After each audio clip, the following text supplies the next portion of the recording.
3వ అధ్యాయం 1వ వచనం నుండి మనము దేవుని పిల్లలమని పిలువబడినట్లు తండ్రి మనకు ఎట్టి ప్రేమను అనుగ్రహించెను. చూడుడి, మనము దేవుని పిల్లలమే. మళ్ళీ అనుమానంగా వస్తుంది. మనం అన్నది మళ్ళీ చదవాలి వెంటనే. నేను అన్న మాటకి మళ్ళీ వెంటనే దాన్ని కొనసాగించడో లేకపోతే దాన్ని తిరిగి చదవడో చేయాలి. మనము దేవుని పిల్లలమే. ఈ హేతువు చేత లోకము మనలను ఎరుగదు. అమ్మ దేవునికి స్తోత్రాలు చెల్లించుదాం. హల్లెలూయా, హల్లెలూయా.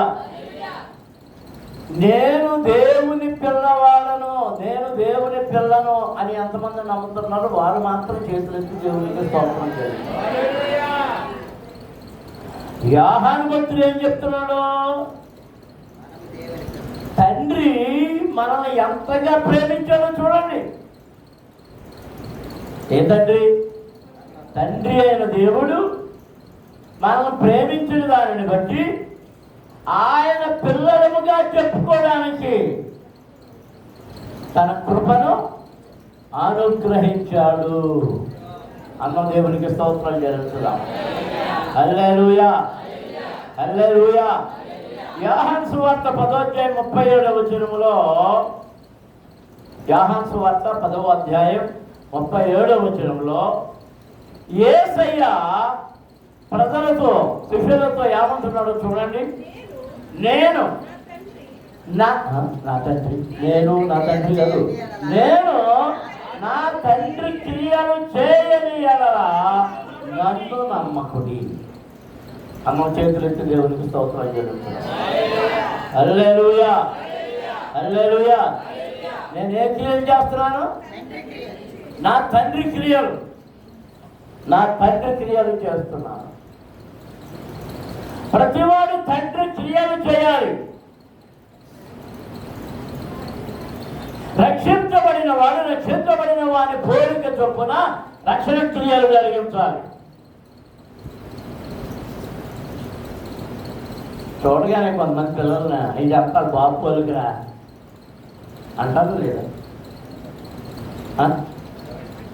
అనరా అంటారు. ఇదంతా అమ్మ పోలికరా, వీటి బుద్ధులు తాత బుద్ధులు వచ్చినాయిరా అంటే వారసత్వం, వారసత్వం. అమ్మ దేవునికి స్తోత్రం చెల్లిస్తున్నాం. హల్లెలూయా, హల్లెలూయా. మరి ఈ పితృదినోత్సవం లేదా ఫాదర్స్ డే రోజున ఒక తండ్రిని మీకు జ్ఞాపకం చేయాలనుకుంటున్నాను. నేను సాధారణ మరి ఈ చేయడానికి నాకు అంతగా ఇష్టం ఉండదు, కానీ ఎందుకో ఈవేళ ఒక తండ్రిని ప్రేమ, తండ్రి యొక్క ప్రేమ ఎలాంటిదో చెప్పడం కోసం మీకు తెలియజేపు. న్యాయాధిపతుల గ్రంథం 1వ అధ్యాయం 14-15 వచనాలు చదువుతాం. సరిగ్గా స్పష్టంగా గట్టిగా నీలో నువ్వు కాదు, ఆమె తనాన్ని కనిపించు. ఆమె నేను చదువుతూ బైబిల్ చదివించడం, చదువుతూ చూసన్నా నేర్చుకోండి. ఆమె తన పెరిమిటి ఇంట ప్రవేశించినప్పుడు తన తండ్రిని ఒక్క పొలము అడుగుటకు అతనిని ప్రేరేపించను. ఆమె గాడిదను దిగగా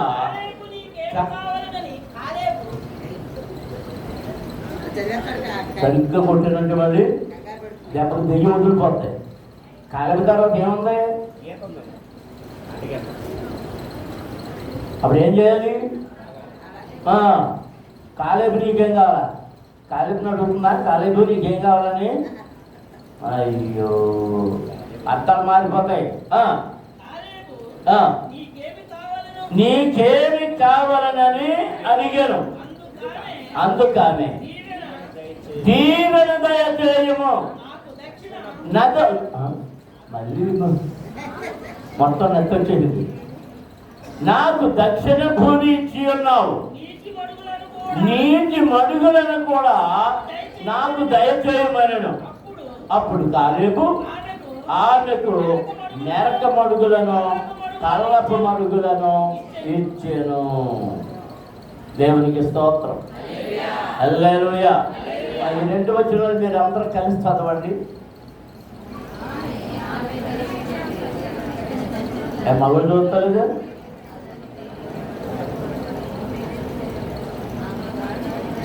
ఏంటి కొనుక్కుంటున్నారు అందరూ? చదవండి. బైబిల్ లేవా?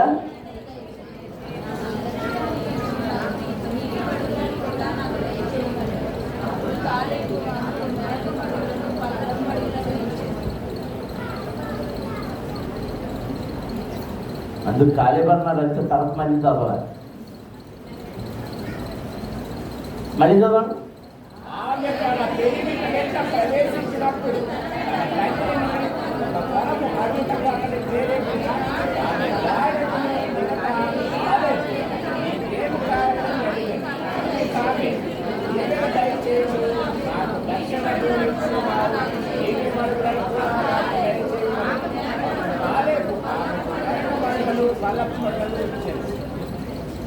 మళ్ళీ చదవండి.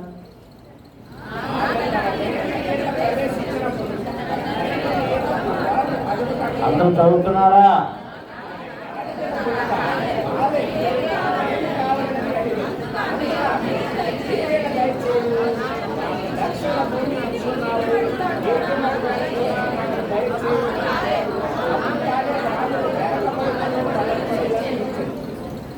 కళ్ళు మూసుకొని పరిశుద్ధ దేవ, మహోన్నతుడా, జీవాధిపతి, మీకు స్తోత్రములు చెల్లిస్తున్నాము.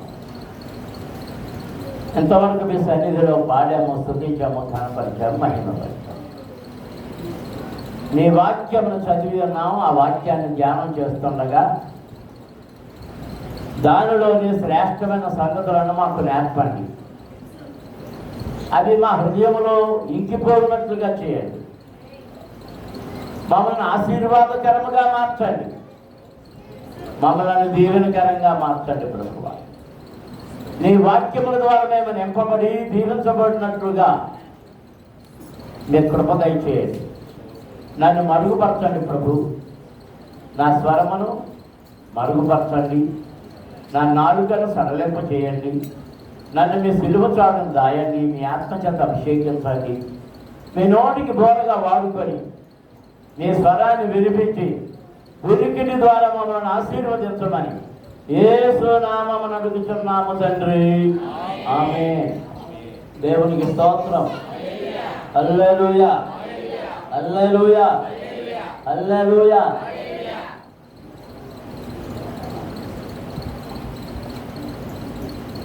ఈజీ బాగొచ్చు కదా, ఈజీ బాగొచ్చు కదా.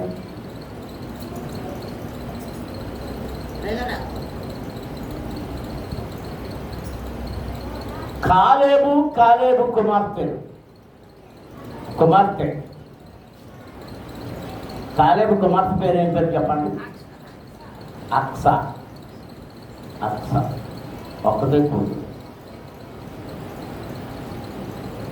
కాలేబుకి 3 కుమారులు ఉన్నారు. వాళ్ళ గురించి పెద్దగా మనకి ప్రస్తావన చేయడం లేదు. కానీ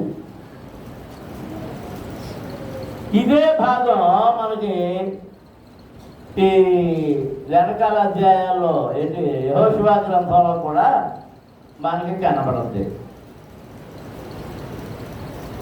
అది ఇప్పుడు మనం ఆ 15వ అధ్యాయంలో ఎక్కడ కనబడి ప్రస్తుతం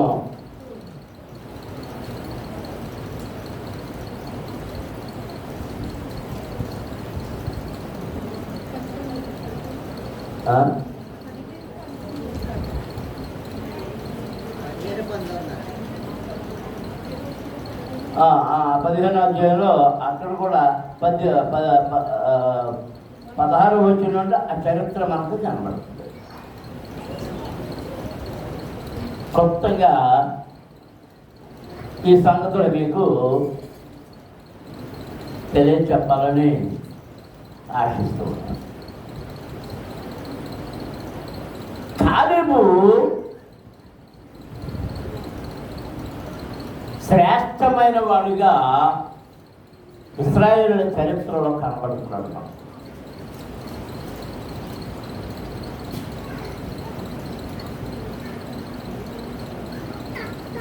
కుమార్తెకు వివాహం చేశాడు.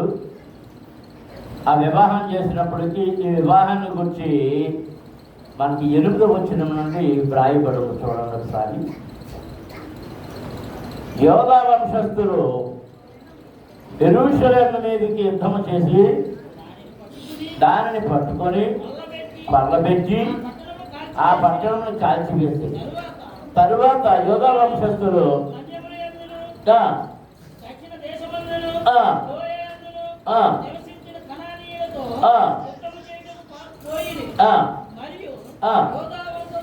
యోధా వంశస్థులు హెబ్రోనులో నివసించిన కనానీయుల మీదకు పోయి శేషయ్యని, అహీమానును, తల్మయ్యని హతము చేసింది. ఆ హెబ్రోను పేరు కిర్యతర్బా. హెబ్రోన్ పేరు కిర్యతర్బా. అక్కడ నుండి వారు దెబీరు నివాసుల మీదకు పోయింది. పూర్వము దెబీరు పేరు కిర్యత్సేసరు. కిర్యత్సేసరును పట్టుకొని ఇది కొల్లబెట్టి వారికి నా కుమార్తె అయిన అక్సాను ఇచ్చి పెళ్లి చేసేదనని చెప్పాను. దేవునికి స్తోత్రం. హల్లెలూయా. ఇశ్రాయేలీయులు యోర్దాను దాటిన తరువాత, కనాను దేశం ప్రవేశం చేసిన తర్వాత ఆయా వారి వారి గోత్రాల చొప్పున మీరు ఈ ప్రాంతాలు స్వాధీనం చేసుకోండి, ఆ ప్రాంతాలు స్వాధీనం చేసుకోండి అని యెహోషువ చెప్పినప్పుడు వారు వెళ్ళి యుద్ధాలు చేసి వరుసల వారీగా స్వాధీనం చేసుకోవడం మొదలుపెట్టారు. మొదలుగా రూబేను వాళ్ళకి వచ్చేసింది. రూబేను వాళ్ళు వచ్చేసేటప్పటికి రూబేను వంశస్థులకి కేటాయించబడిన తర్వాత వాళ్ళు ఏం చేశారంటే, మా స్థలం మాకు వచ్చేసింది కాబట్టి ఇంకా మిగిలిన వాళ్ళు కూడా మాకు అవసరం లేదని వారితో కలిసి యుద్ధానికి వెళ్ళడం మానేశారు. జాగ్రత్తగా వినండి. మా పని అయిపోయింది, మాకు ఆస్తి వచ్చేసింది, ఇంక మేము యుద్ధానికి వెళ్ళాల్సిన పని ఏంటి? అప్పుడు మళ్ళీ వాళ్ళతో పెద్ద తగాదా జరగడం, వాళ్ళని హెచ్చరించడం. వాళ్ళు అక్కడ ఏం చేస్తారంటే ఈలోగా కొన్ని ఉన్నత స్థలాలు ఏర్పాటు చేసుకున్నారు. మళ్ళీ వాళ్ళని హెచ్చరించడం అవన్నీ జరిగి తరువాత యుద్ధంలోకి వచ్చారు. మంగమ్మ గారి సాక్షి మీకు జ్ఞాపకం, మీ కోటలు మీకు అయిపోయినాయి, నేను కోటలు చేయాల్సిన పని లేదు, అంతే కదా?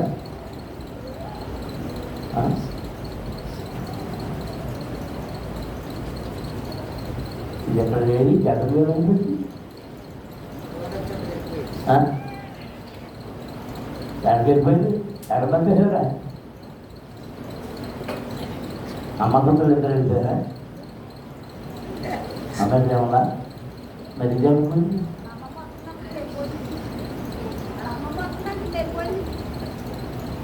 అమ్మమ్మ వెళ్ళిపోయిందా నాయన? ఆ పిల్లకి అమ్మమ్మే దేవుడు. ఏ పాఠం చేసిన అమ్మమ్మకే చేయమని పాడతాం.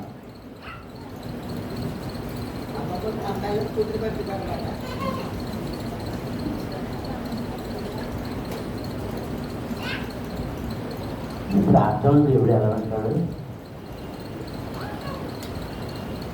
అది ఆదివారం ఎందుకు రమ్మన్నా ఎంత పాతకాలనా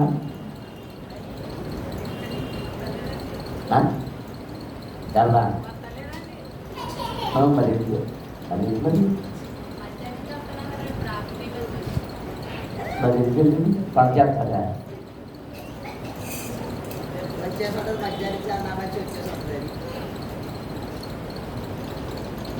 అది మీ ఇద్దరు క్రమంగా లేదు ముందు కొట్టమ్మోను సోనేని ఆడేడి వెళ్ళిపోయాడా అక్క తమ్ముళ్ళు ఇద్దరు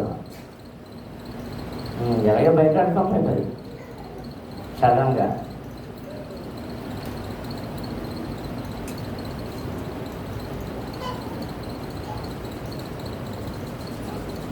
ఎవరైతే కిరియత్సెఫెర్ ఆ పట్టణాన్ని పట్టుకుంటారో వారికి నా కూతుర్ని ఇస్తాను అని కాలేబు ప్రకటన చేశాడు. ఎందుకు ప్రకటన చేశాడంటే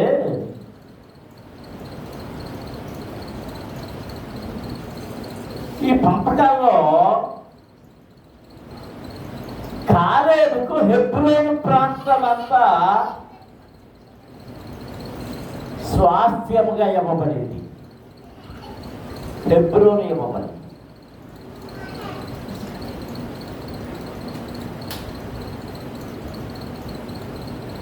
ఎందుకు కాలేబుకే ఆ హెబ్రోను ప్రాంతాన్ని ఇచ్చారు అంటే దానికి ముందు చాలా చరిత్ర మనకు కనబడుతుంది.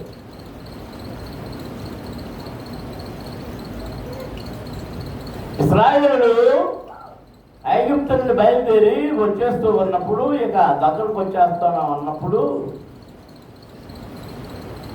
మోషే 12 గోత్రాల్లో నుంచి 12 మందిని ఏర్పరిచి యవ్వన బలము కలిగిన వారిని, ఇంచుమించు 40 ఏళ్ల వయసు కలిగిన వారిని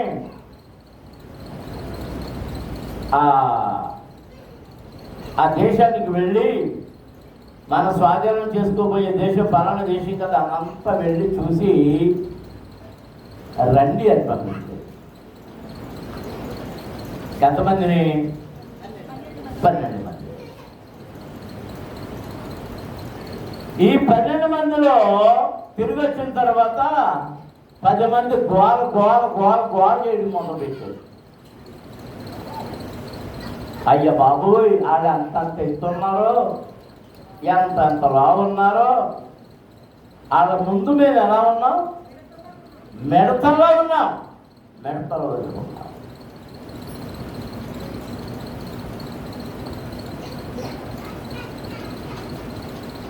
ఈ మాట కనుకగానే తెల్లారేటప్పటికి ఇశ్రాయేలు ఏం పుట్టింది? సడుగుడు పుట్టింది. ఏడవడం మొదలుపెట్టారు. దేవుడు తమ పక్షాన ఉన్నాడన్న సంగతి విడిచిపెట్టేశారు.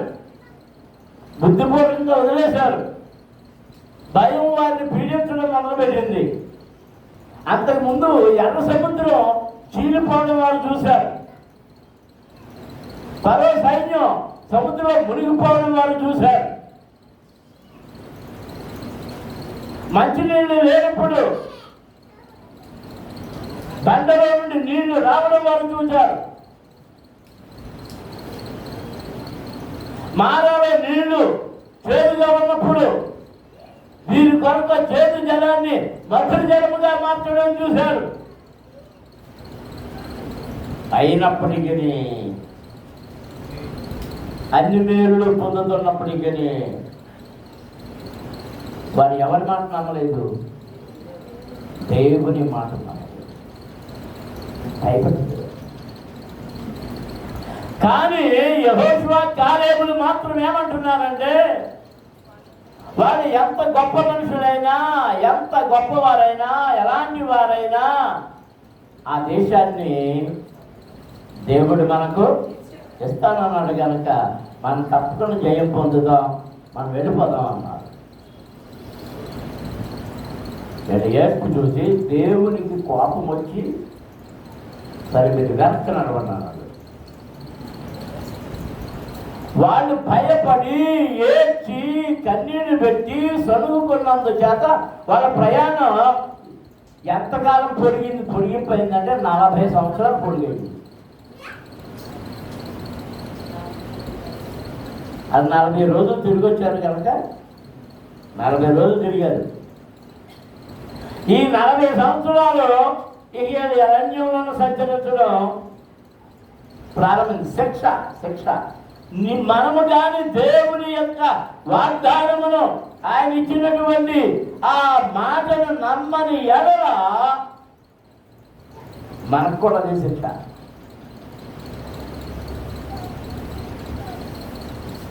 ఈ మహాబలవంతులు ఎక్కడున్నారంట? హెబ్రోన్లోనే ఉన్నారు. మనం సంఖ్యాకాండం 13వ అధ్యాయం చూడండి.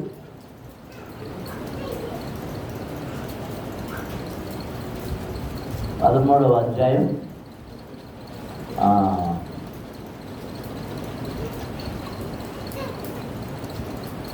16వ వచనం చదువుదాం. దేశమును సంచరించి చూచుటకు మోషే పంపిన పేర్లు ఇవి. ఆయన పైన చదివేసి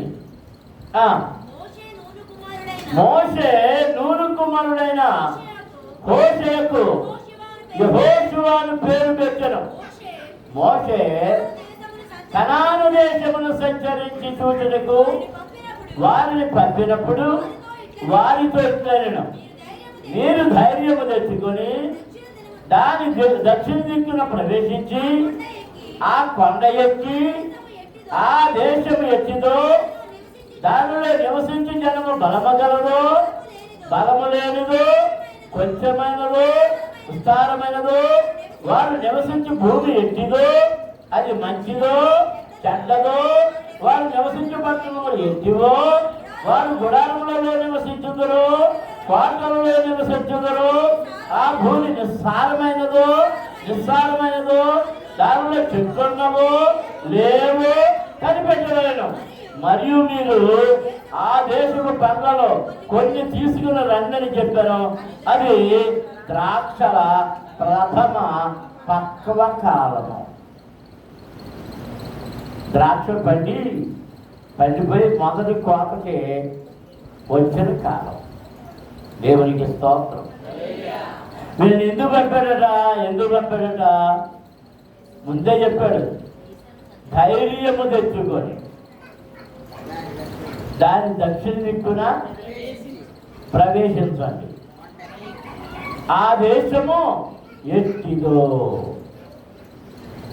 దానిలో నివసించే జనము బలము గలదో బలము లేనిదో కొంచెమైనదో విస్తారమైనదో వారు నివసించు భూమి ఎట్టిదో అది మంచిదో చెడ్డదో వారు నివసించే పట్టణములు ఎట్టివో వారు గుడారములలో నివసించుదరు కోటలలో నివసించుదరు ఆ భూమి సారమైనదో నిస్సారమైనదో దానిలో చెట్లు ఉన్నవో లేవో కనిపెట్టవలెను.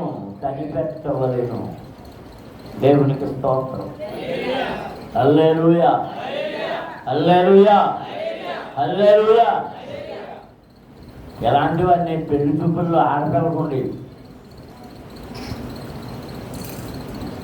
ఇప్పుడు ఏం లేదు. పక్కన ఏం చెప్తారు?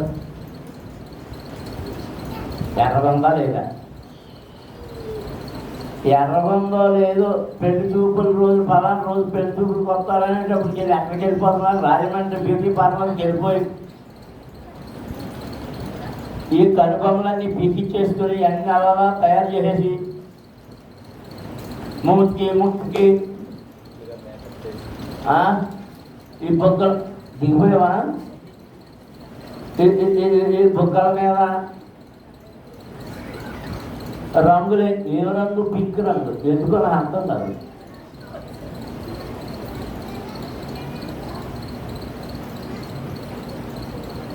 మామిడి పళ్ళంలోనూ ఒక కాయ పేరు అప్పుడు దాని పేరేం కాదు కానీ దాన్ని ఏమనిపించేవాడంటే కోతుకుంటా మామిడి పండు. అది కోతికి పిల్లలు ఎర్రగా ఉంటుంది కదా, అలాగా ఆ మామిడి పండుకి రెండు పక్కల ఎర్రగా ఉంటుంది.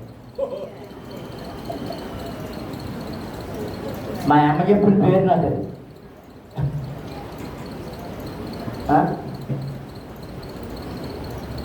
అలాగే ఈ బుగ్గలకి రంగులు వేయించుకుంటాం. పాపం చూడగానే అబ్బాయిగా ఉంది, పెద్దలు తొండ పండుగలా ఉన్నాయి. ఏమేసారు? లిప్స్టిక్. అలాగే ఎంత కలగుందో. ఏం బాగారు ఏళ్ళతో సంపాదించుకుంటే పెళ్లి మాత్రం మాట్లాడుకున్నాడు. ఆ కాయ పేరు, ఆ కాయ గురించి సంపాదించుకుంటున్నారా?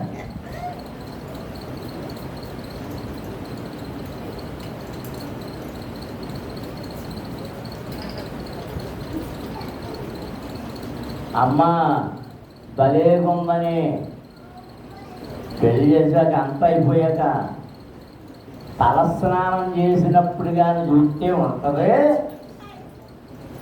అసలు రంగు కనపడుతుంది. ఎవరికైనా ఎప్పుడు కనపడుతుంది?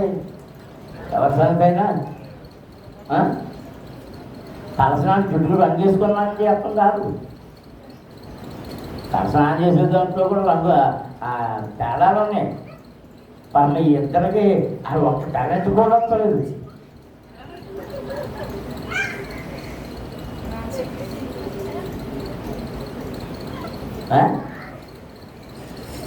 వస్తుందా? ఉన్నాయా? అది మరి కళ్ళు కనపడక మామూలు దొరుకుతుంది. మా పాత్రకు రాలేదు, నాది మాత్రం ఏమైపోతుంది.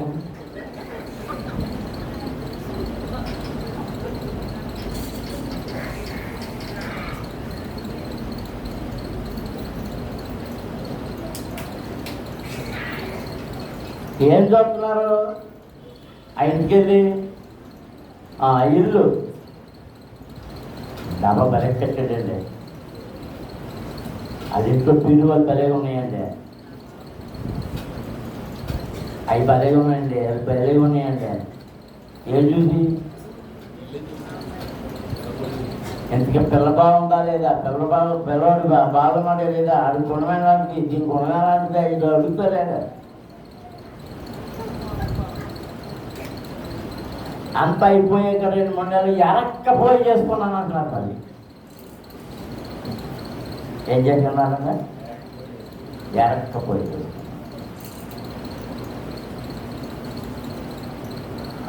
నువ్వు ప్రవేశించబోయే దేశము ఎలాంటిదో, అది మంచిదో చెడ్డదో, దానిలోని జనులు ఎత్తివారు బలహీనులు, బలమైన వారు బలహీనులైతే పర్వాలేదు, నీవు పెద్ద శ్రమ ఉండదు. బలవంతుడైతే మీరు ఏం చేయాలి? యుద్ధం చేయాలి. దేవుని పిల్లలారా, శ్రేష్టమైన దానిని దేవుడు మీకు ఇచ్చేటప్పుడు యుద్ధం ఉంటుంది. ముందు దానిని గుర్తుపెట్టుకోవాలి. శ్రేష్టమైనది ఏది ఊరకనే వచ్చేది.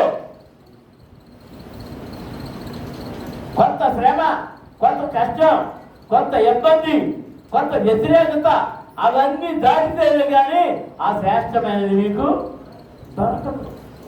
అమ్మ దేవునికి స్తోత్రం చేయడం. హల్లెలూయా, హల్లెలూయా, హల్లెలూయా. ఇప్పుడైతే మనకి మీకు మంచినీళ్ళు దొరకవు అనే మాట ఎప్పుడైనా కన్నారా? మీకు తెలియదు. మా చిన్నతనంలో మేము ఎరుగుతాం. మంచినీళ్ళ కోసం చాలా దూరం వెళ్ళేవారు.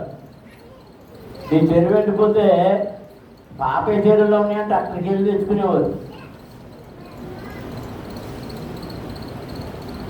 మంచినీళ్ళు వేసవకాలం మంచినీళ్ళు ఇమ్మంటే దేవుని చెప్పేవారు. ఆ బాటసార్లు దాహం అవుతుందని కొంచెం మంచినీళ్ళు ఇవ్వండి అని అడిగితే లేవు అనేవాడు. ఇప్పుడు విస్తారమైన నీళ్ళు. అప్పుడు ఆ రోజుల్లో నీళ్ళే లేవు. ఇప్పుడు మన స్కూల్ ఉందా, దాన్ని బ్యాడ్మింటన్ గ్రౌండ్ అంటారు. అప్పుడు ఆ బ్యాట ఇచ్చినప్పుడు ఆ కమ్యూనిటీ హాల్స్ అవన్నీ కట్టుకోవడానికి ఇచ్చినటువంటి స్థలం. దాంట్లో నుయ్యి తవ్వారు. ఆ నుయ్యి చూసే ఉంటారు మీరు, ప్రతి పాడుపడిపోయింది. వచ్చారా? అది తవ్వినప్పుడు రోజు పొద్దున్నే 30-40 మంది వచ్చి పనిచేసేవారు. అది తవ్వడం నేను చూశాను.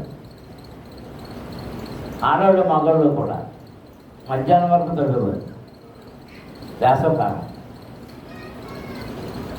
తగ్గేవాళ్ళు తగ్గుతుంటే తట్టలో ఎత్తుకునేవాళ్ళు ఎత్తుకుని బయటికి పట్టుకొచ్చి వేయాలి. ఆ తవ్వేటప్పుడు మెట్టులో కిందకి వెళ్ళడానికి మెట్టు టైప్లో ఆ మట్టిని చెక్కి నీటి ఓట తగిలే వరకు తవ్వి అక్కడి నుంచి గోడ కట్టి, మనకి ఇప్పుడు కనిపించే బావి ఇప్పుడు లేదని ఓటు చేశారంటున్నారుగా, ఈ చట్టాలు కట్టి చాలా పెద్ద ఎంత రౌండ్ పెడితేనే కానీ అది రావాలి. దానికి ముందు ఎలక్షన్లో, గ్రామ పంచాయతీ ఎలక్షన్లో ఏమని ప్రకటన చేశారు? నేను నెగ్గితే నీకు బోరే ఇస్తాం, ఈ పేటలో బోరే ఇస్తాం, ఆ పేటలో బోరే ఇస్తాం, ఈ పేటలో బోరే ఇస్తాం, ఆ పేటలో బోరే ఇస్తాం. ఇవి అని ఏమన్నా నచ్చే కదా? అది ఏంటి మాట్లాడతాడు నచ్చే కదా? మొత్తం తాళం వేసారేంటి మీరు ఎవరన్నా? రఘువా మొత్తం తాళం వేసారా? పొలం తాళం ఆచేసుకొని ఏమండి?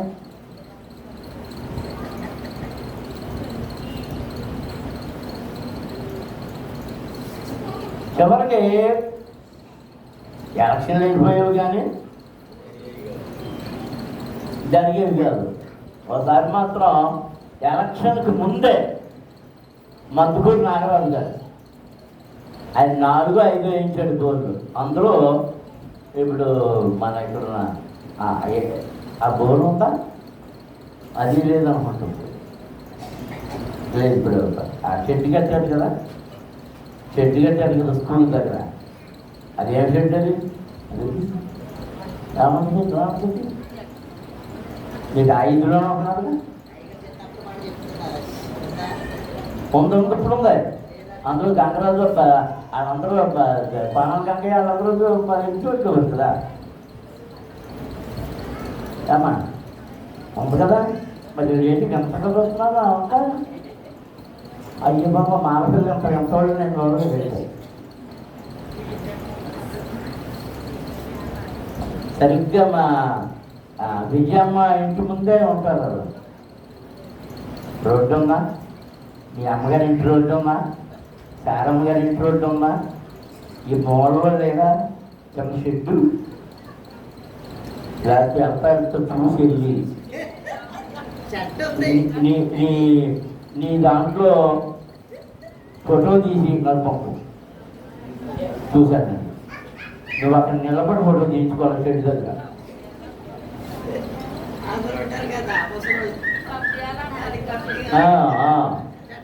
అది కమిటీ హాల్ అంటే అలా నమ్ముతాం, దాన్ని కమ్యూనిటీ హాల్ అంటాం. అక్కడ వేసే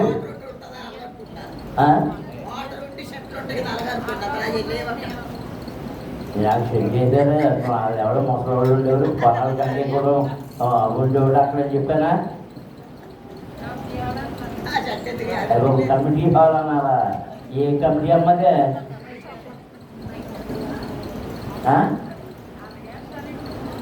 కమిటీ హాల్ కాదు, కమ్యూనిటీ హాల్. కమ్యూనిటీ హాల్ అంటే ఆ ఫ్యాక్టరీలో జనం అక్కడ మీటింగ్ పెట్టుకుంటుంది. అది మీటింగ్ పెట్టుకున్నంత కాదు. అది కట్టిన చోట ఈ బోర్ వేశారు. దానికి పొద్దున్నే దాని చుట్టూ చేరి మళ్ళీ వంతుల ప్రకారం కొట్టుకునేవాళ్ళం. హాస్టల్ పిల్లలు మాకు ఈ హాస్టల్ పిల్లలను తోలేసి ఒకరు కొట్టడం, ముగ్గురు నలుగురేమో ఈ గిన్నెలతోటి బిందులతోటి అడ్డుతోటి బకెట్లతోటి మోసుకురావడం. అలా ఉండేది. నీళ్లు లేవు. ఇదిగో హెబ్రోను భయంకరమైన మనుషులతో, రాక్షసులు లాంటి మనుషులతో ఉన్నాయి. దాన్ని జయించగలమని చెప్పిన వాడు ఎవరంటే కాలేబు యెహోషువే. అందుచేత ఇప్పుడు యెహోషువ ఆధ్వర్యంలో ఆ బలము కలిగిన జనులను ఎదిరించడానికి విశ్వాసము కలిగిన ఆ కాలేబు సంతానానికి ఇచ్చాడు. ఇది మీకు స్వాస్థ్యము, హెబ్రోను స్వాధీనం చేసుకోండి అని. దేవునికి స్తోత్రం. హల్లెలూయా. వారు బయలుదేరారు. ముందు ఏంటి స్వాధీనం అయిపోయింది? అది ఏం స్వాధీనం అయిపోయింది ముందు? చదివాను కదా.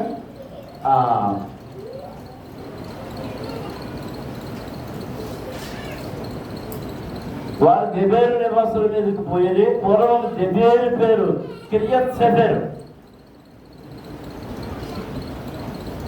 హెబ్రోను పేరు కిర్యత్ అర్బా. ముందు కిర్యత్ అర్బా స్వాధీనమైపోయింది. ఇప్పుడు కిర్యత్ సెఫెరును పట్టుకోవాలి. అక్కడ చాలా బలవంతులు ఉన్నారు. అనాకీయులు వాళ్ళు చాలా ఎత్తర్లు కనుక ఇప్పుడు యామని ప్రకటన చేశాడురా, ఎవరైతే ఈ పట్టణాన్ని జయించి కొల్లగొట్టుకుని వస్తారో వారికి నా కూతుర్నిచ్చి వివాహం చేస్తాం. కాలేబుకి ఒక తమ్ముడు ఉన్నాడు, వారి పేరు కనదు. కనదుకు ఒక కొడుకు ఉన్నాడు, అతని పేరు ఒత్రియేలు. ఆ ఒత్రియేలు కత్తి చూసి తనతో ఉన్న యవనస్తులను తీసుకుని వెళ్ళి ఆ పట్టణాన్ని కొల్లగొట్టి జయించి వచ్చి చెప్తున్నాడు, ఇదిగే నేను వచ్చాను, నేను జయించుకొచ్చాను, నీ కూతుర్నిచ్చి నాకు పెళ్లి చేయాలన్నాడు. పెళ్లి చేస్తాడు.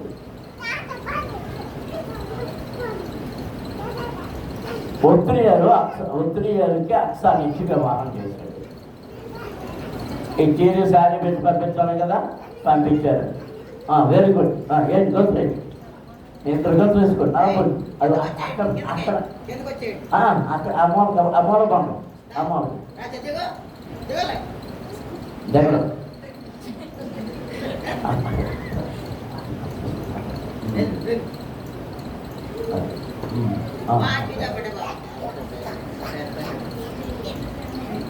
దేవునికి స్తోత్రం.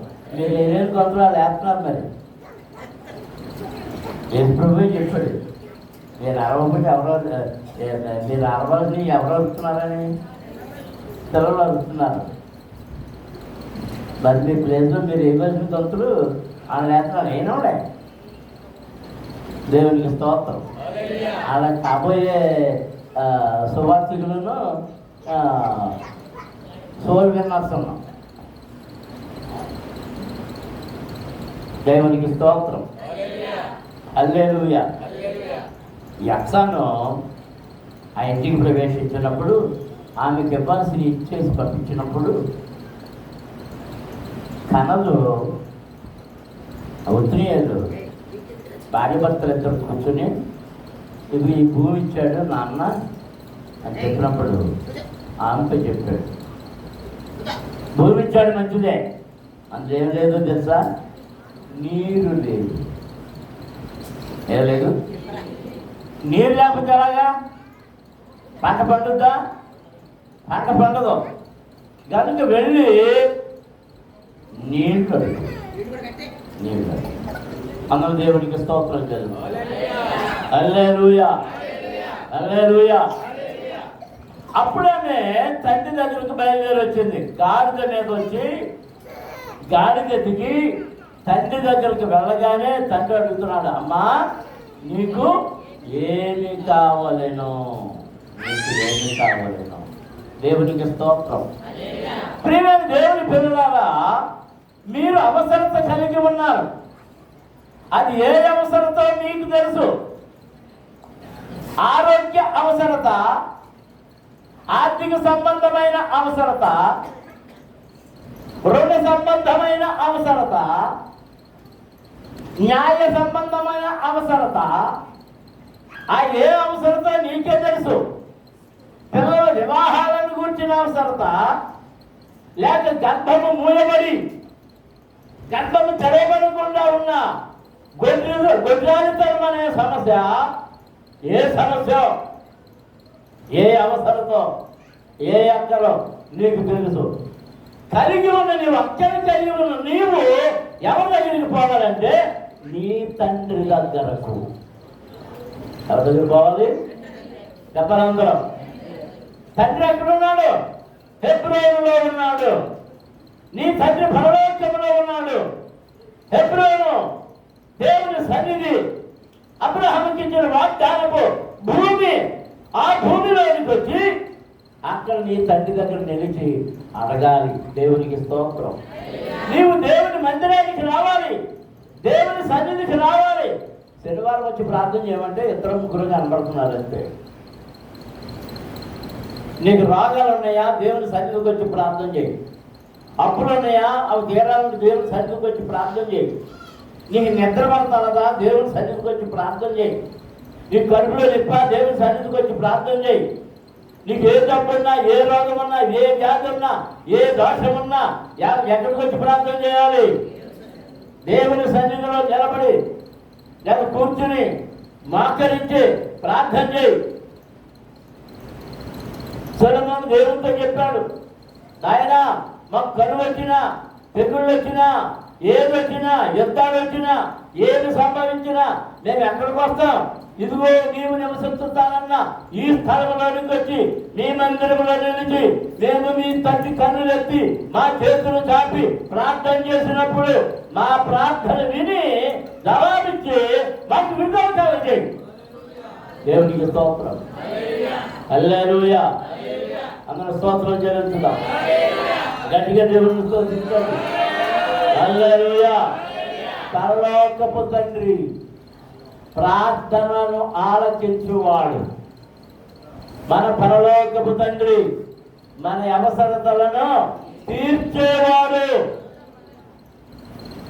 కోపగించినను నీ ప్రతిమలాట పెరిగినప్పుడు తన మనస్సును మార్చుకొని నిన్ను ఆశీర్వదించడానికి ఆయన తన హస్తములను చాపుతున్నాడు, తన గుప్పిలను విప్పుతున్నాడు.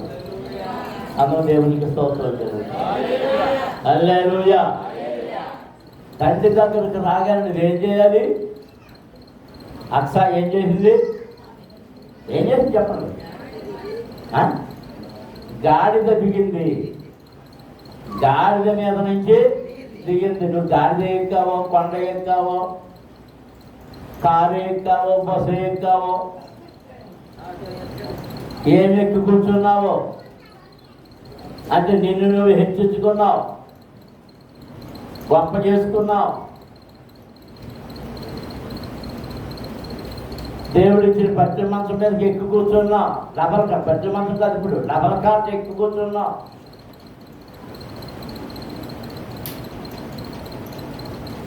అబ్బో దేవుడు నీకు ఎన్ని సౌకర్యాలు సమకూర్చాడో. పేరుకే పంచాయతీ పనికి వెళ్తాం, అన్ని సౌకర్యాలు ఇంట్లోనే ఉన్నాయి. మంచి ప్లాస్మా టీవీలు, పెద్ద స్క్రీన్ ఉన్న టీవీలు, పెద్ద ఫ్రిడ్జ్లు, ఒక ఇంట్లో 2 3 ఏసీలు. ఏంటి ఎలా కొన్నామంటే ఏమిటి ఎర్రగొబ్బ ఏమిటి కొన్నారు? డాక్టర్లో వచ్చిన లోన్లు. అది డాక్టర్ లోన్లు ఎవరు కడతారంట? ప్రభుత్వం కట్టుకుంటారంట.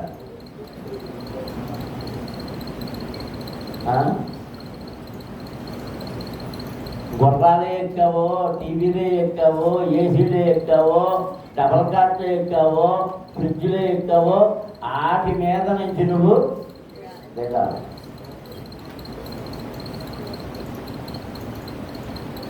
దేవుణ్ణి మర్చిపోయావు,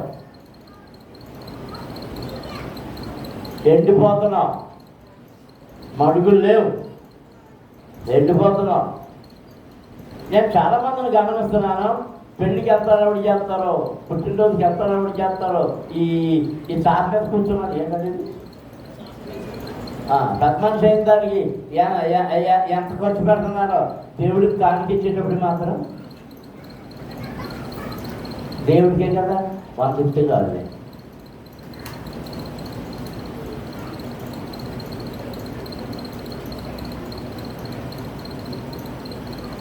అది దేవుడు నిన్ను అడుగుకునేవాడా?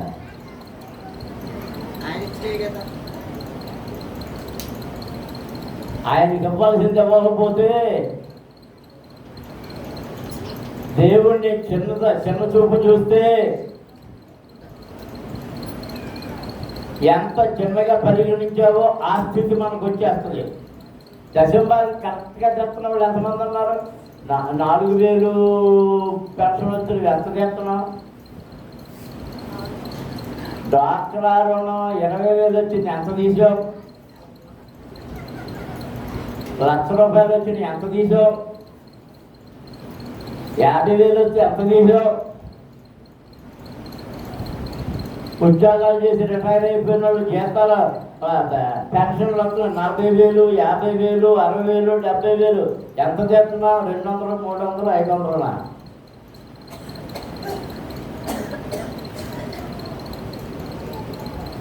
నువ్వు దాచిందంతా దేనికి ఖర్చు పెట్టాల్సి వస్తుందో తెలుసా? నీ దేహంలో వచ్చిన అనారోగ్యాలను బట్టి నీ సొమ్మంతా ఎవరు పాలు చేసేయాల్సి వస్తుంది? హాస్పిటల్లో పోదు.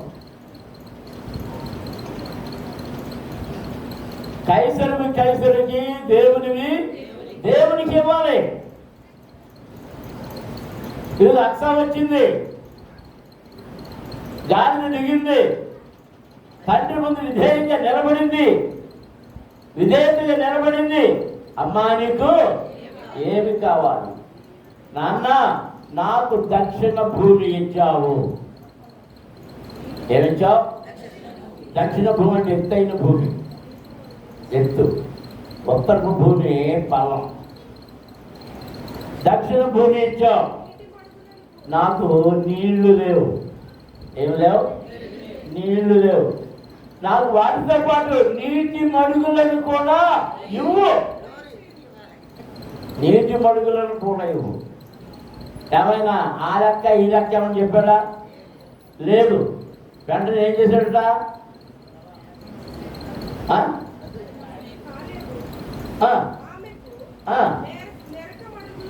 ఏ మడుగులు? మెరక మడుగులేను, పలపు మడుగులేను. మెరక మడుగులు, పలపు మడుగులు. దేవునికి స్తోత్రం, అమ్మ స్తోత్రం జరుగుతుందా? హల్లెలూయా. మెరక మడుగు మెరక మీద ఉంటుంది, త్వరగా ఎండిపోతుంది.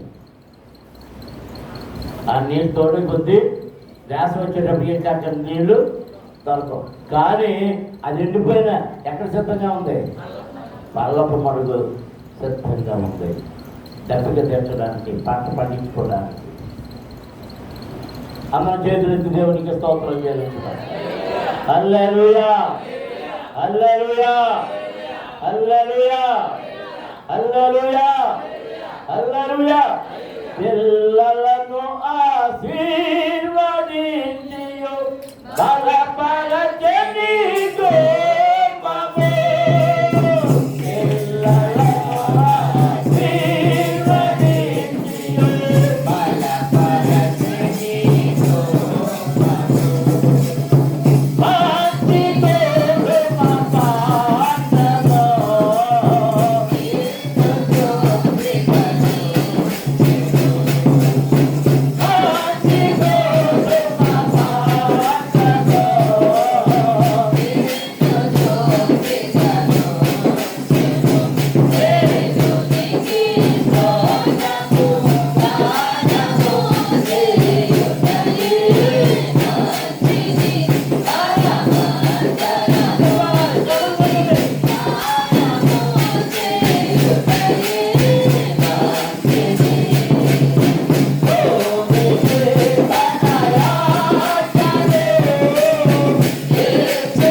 యాకోబుకు తెలియజేయవాడు కాదు.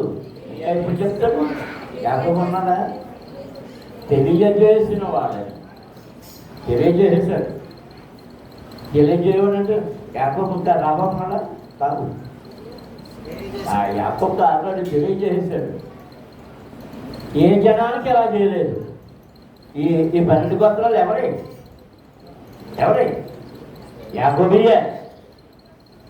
అంచేత యాకోబుకి దేవుడు ముందుగా తెలియజేస్తాడు. దేవునికి స్తోత్రం. అందులో స్తోత్రం చేయాలి. హల్లెలూయా. ఈరోజు నీకు తెలియజేస్తున్నాడు ఆయన. నీవు తండ్రిని ప్రేమించగలిగితే, తండ్రి ప్రేమను నీవు సంపాదించుకోగలిగితే, తండ్రి ప్రేమను నీవు సంపాదించుకోగలిగితే దీవులన్నీ నీవే. దీవులు కావాల్సిన వారు ఎంతమంది ఉన్నారు? చేయండి. ఆరోగ్యం కావాల్సిన ఎవరి దగ్గరికి వెళ్ళాలి? డాక్టర్ దగ్గర. ఇంత డాక్టర్ రాసి చెప్పింది. అర్ధరాత్రిగా ఎక్కడ పరిగెత్తాలో తెలలేదు. అని తీసుకెళ్ళేవాడు లేరంట. ఎవరి దగ్గర పరిగెత్తాలి? పరమ వైద్యుడైనా దేవుని దగ్గరికి పరిగెత్తు. దేవునికి స్తోత్రం. నీ విశ్వాసమే నిన్ను బాగుపరుస్తుంది. విశ్వాసము లేకుండా మనం ఏం చేసినా ప్రయోజనం ఉండదు. అందరి చేతులు ఎత్తి దేవునికి స్తోత్రం చేస్తారు. హల్లెలూయా, హల్లెలూయా, హల్లెలూయా. మన తండ్రి ప్రేమ గలవాడు. మన తండ్రి దయ కలిగిన వాడు. మన తండ్రి కృప కలిగిన వాడు. మన తండ్రి కరుణ కలిగిన వాడు. వాత్సల్యపూరితుడు. 1000 తరముల వరకు మనకు తన కృపను చూపించేవాడు. నమ్మిన వారు దేవునికి స్తోత్రం చెల్లించండి. హల్లెలూయా, హల్లెలూయా, హల్లెలూయా, హల్లెలూయా, హల్లెలూయా. మనము దేవుని మాట వింటే, ఆయన చెప్పినట్లుగా మనము నడుస్తూ ఉంటే, ఆయన చెప్పినట్లుగానే మనం పోతూ ఉంటే, ఆయన ఆశీర్వాదాలన్నీ మనకిస్తానికి ఆయన సిద్ధంగానే ఉన్నాడు. కుమారుడు తండ్రి మీద తిరుగుబాటు చేసి వెళ్ళిపోయాడు. కానీ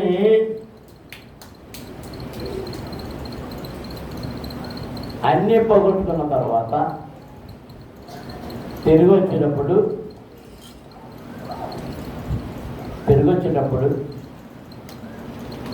ముందుగా ఎవరికి కనపడ్డాడు? మరి మేడగా ఉన్నాడేమో. ఆ కిటికీలోంచి వాడి కోసమే చూస్తున్నట్టున్నాడు. తప్పిపోయిన వారి కొరకు ఆయన ఎదురు చూస్తున్నాడు. పడిపోయిన వారి కొరకు ఎదురు చూస్తున్నాడు. తిరిగి రావాలని కోరుకుంటున్నాడు ఆయన.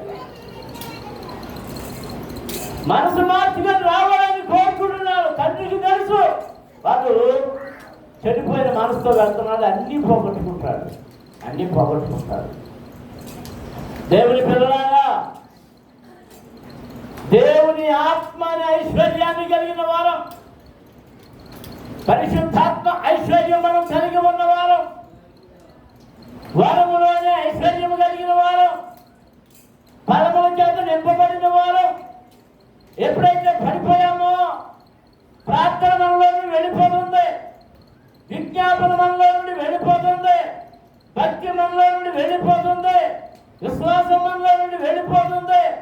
అంతా పోయి అన్ని పోగొట్టుకుని దిగంబరంగా మారిపోయి పనికి మాలిన వాళ్ళమైపోయి ఆఖరికి అల్లాడిపోయే స్థితి.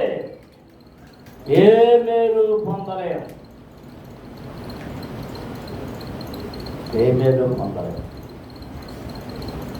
ఒకప్పుడు ఎన్ని మేలు పొందుకున్నాము, అవన్నీ ఇప్పుడు ఏమైపోయినాయి? జారిపోయినాయి. ఎందుకు జారిపోయినాయి? తండ్రి ఇంటి నుండి వెళ్ళిపోయాం. ఎక్కడి నుంచి వెళ్ళిపోయాడు? తండ్రి ఇంటి నుండి. నీ తండ్రి ఇంటి నుండి వెళ్ళిపోతే, సంఘం నుండి బయటికి వెళ్ళిపోతే నీకున్నాయన్నీ జారిపోతాయి. నీకు నేర్పిన క్రమం అంతా పోతుంది, నీకు నేర్పిన భక్తి అంతా పోతుంది, నీకు నేర్పిన ప్రార్థన అంతా పోతుంది, నీకు నేర్పిన విశ్వాసం అంతా పోతుంది. ఏయో కొత్త భక్తులు, కొత్త భక్తి, కొత్త విశ్వాసం, కొత్త బోధ, అంతా కొత్త కొత్త కొత్త కొత్త కొత్త కొత్త. అది ఎవరికి నచ్చడం లేదు? నీ తండ్రికి నచ్చడం లేదు. నీ తండ్రి ఇంటిలో నీకు ఆదరణ ఉంది. నీ తండ్రి ఇంటిలో నీకు ఎప్పుడైతే ఆకలి అయితే అప్పుడు తినొచ్చు. నీ తండ్రి ఇంటిలో నీకు ఎప్పుడు దప్పికైతే అప్పుడు నీకు కావాల్సింది తాగవచ్చు, దప్పిక తీర్చుకోవచ్చు. నీ తండ్రి ఇంటిలో శ్రేష్టమైన వస్త్రములను ధరించుకోవచ్చు. నీ తండ్రి ఇంటిలో పనివారు ఉంటారు, నీ తండ్రి ఇంటిలో సహాయకులు ఉంటారు, నీ తండ్రి ఇంటిలో ఆ పనివారు నీకు కావలసిన ఆహారాన్ని వెతుక్కొచ్చి పెడతారు. నువ్వు కూర్చున్నట్టు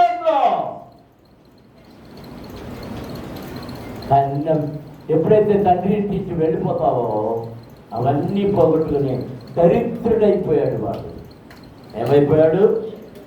దరిద్రుడైపోయాడు. ముందు మెల్లమెల్లగా తన దగ్గర ఉన్న ఆస్తి అంతా కరిగిపోయింది. తన ఇంటి మీద ఉన్న నగలన్నీ కరిగిపోయినాయి, అమ్మేశాడు. ఆఖరికి వస్త్రాలు కూడా అమ్మేసుకున్నాడు. వారి దగ్గర ఇంకా తన మానాన్ని కప్పుకునే వస్త్రం తప్ప ఇంకేం లేదు. గోచి పాత్రతో నిలబడిపోయాడు. ఇవన్నీ ఎందుకు అమ్మేసుకున్నాడు? తన ఆకలి తీర్చుకున్నాడు. ముందు లగ్జరీస్ ఖర్చు పెట్టాడు, అనవసరమైన వాటిని ఖర్చు పెట్టాడు. ఇప్పుడు తిండి కోసం అల్లం ఆడిపోతున్నాడు. ఇవన్నీ ఎప్పుడైతే అయిపోయినాయో నెలకాలం ఎవరు వెళ్ళిపోయారు? స్నేహితులు విడిచిపెట్టి వెళ్ళిపోయారు. ఆట స్నేహితులు, మన స్నేహితులు అందరూ విడిచిపెట్టి వెళ్ళిపోయారు. ఆకలితో ఉన్నాడని ఎవరైనా ఎవరు ఒక్క పూట కూడా భోజనం పెట్టడం లేదు, ఒక గ్లాసు మంచినీళ్ళు కూడా ఇవ్వడం లేదు. దొడ్డు కొబ్బరికి అలా చేసుకున్నావు అంటున్నారు. ఆ దగ్గరికి వెళ్ళకుండా వాళ్ళు ఖర్చు పెట్టించేస్తాడు, డబ్బులు అడుగుతాడు అంటున్నారు. అందరూ వెళ్ళిపోతున్నారు. ఒక కూర్చున్నారు. వీరికి ఇప్పుడు ఏమొచ్చిందట? మారు మనసు వచ్చింది. తన హృదయంలో తానే అనుకుంటున్నాడు, నా తండ్రి ఎంత అనేక మంది పనివారు ఉన్నారు, వారందరికీ ఏముంది? ఆహారం. తండ్రి ఇంటిలో పనివారికి ఆహారం ఉంది, నాకైతే ఆహారం. ఇప్పుడు నా తండ్రి ఇంటికి వెళ్ళి నేను కొడుకు కలదు అదన్నీ పోగొట్టుకున్నాను, పనివారిలో ఒక్కనిగా నన్ను చేర్చుకోమని అడుగుతాను. ఎందుకంటే అక్కడ ఆహారం దొరుకుతుంది, అక్కడ ఆహారం దొరుకుతుంది అని అనుకొని మనస్సులో అనుకొని బయలుదేరాడు. వీడు వస్తాడని తండ్రి చూస్తున్నాడు. దూరముగా ఉండగానే వాడు కర్ర పట్టుకు నడుస్తున్నాడు. ఏం నడుస్తున్నాడు తెలియడం లేదు. రాజవస్త్రాలు లేవు, ధనవంతుడి వస్త్రాలు లేవు, వస్త్రహీనుడిగా ఉన్నాడు, పనికి మారినవాడిగా ఉన్నాడు, కర్రబడుతూ నడుస్తున్నాడు. అయినా తండ్రి గుర్తుపెట్టాడు. గబగబా మెట్లు దిగాడు. వాడు గుమ్మంలోకి వచ్చేటప్పటికి ఈయన అక్కడ ఎదురు చూస్తున్నాడు. వాడు రాగానే తండ్రి అని మొదలు పెట్టగానే లోపలికి రా కుమారుడా, నా కుమారుడా లోపలికి రా, నానా నీ దగ్గర పనిచేయడానికి వచ్చానయ్యా. నేను నువ్వు నా కుమారుడే. రే రండి, వీడికి స్నానం చేయించండి. వీడి శరీరం అంతా మురికి పట్టేసింది, దుమ్ము పట్టేసింది, ధూళి పట్టేసింది. ఎక్కడ లేదు దుమ్మంతా వీడి మీదే ఉంది. తలంతా జిడ్డు తేలిపోయింది. గబగబా పని వారు వచ్చారు, తల క్షౌరం చేశారు, స్నానం చేయించారు, శ్రేష్టమైన వస్త్రాలు తీసుకొచ్చారు, తొడిగించారు. అది అన్నం వేసుకున్నాడు కదా, ఏమి లేవు కదా, ఉంగరం కూడా తొడిగేశారు. దేవునికి స్తోత్రం. రాజకుమారుడు అనిపించుకోవాలి, ధనవంతుడైన కుమారుడు అనిపించుకోవాలి కనుక ఆ ఉంగరాన్ని కూడా తొడిగేశారు. అందరికీ విందు మొదలు పెట్టేశారు. కొవ్విన దూడను తీసుకొచ్చారు. అంటే తండ్రి ఏం వెళ్ళబుచ్చుతున్నాడు? తన సంతోషాన్ని. దేవునికి స్తోత్రం. హల్లెలూయా. 100 గొర్రెల మందలో నుండి ఒకటి